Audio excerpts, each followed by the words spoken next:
అండి, అందరికీ నమస్కారం. నేను మీ సంధ్య. ఈరోజు అయితే నేను గోంగూర పచ్చడి చేయబోతున్నా. దానికి కావలసిన పదార్థాలు: గోంగూర, పచ్చిమిర్చి, టమాటా, ఉల్లిపాయలు, జీలకర్ర మెంతుల పొడి. స్టవ్ మీద ఒక గిన్నె పెట్టుకోవాలి. తర్వాత అందులో పచ్చిమిర్చి వేసుకోవాలి.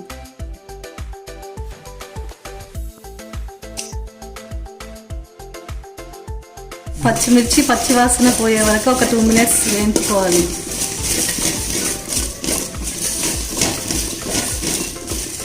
పచ్చిమిర్చిని ఒక 5 minutes మగ్గే వరకు ఉంచుకొని మూత పెట్టుకోవాలి.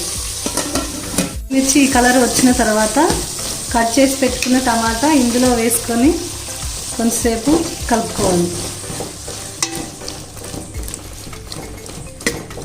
టమాటా కొంచెం ఉడికిన తర్వాత ఇప్పుడు గోంగూర వేసుకొని కలుపుకోవాలి.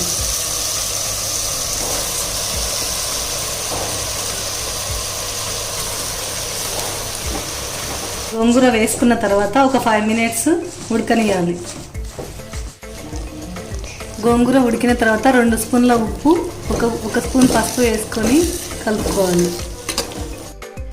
ఉప్పు పసుపు వేసుకొని కలుపుకున్న తర్వాత 2 minutes మగ్గనివ్వాలి. గోంగూర ఇలా దగ్గరికి ఉడికిన తర్వాత ఇందులోకి కొంచెం జీలకర్ర, ఎల్లిపాయ, జీలకర్ర మెంతుల పొడి వేసుకొని స్టవ్ ఆఫ్ చేసుకోవాలి. గోంగూర చల్లగా అయిన తర్వాత మిక్సీ జార్లోకి తీసుకొని గ్రైండ్ చేసుకోవాలి.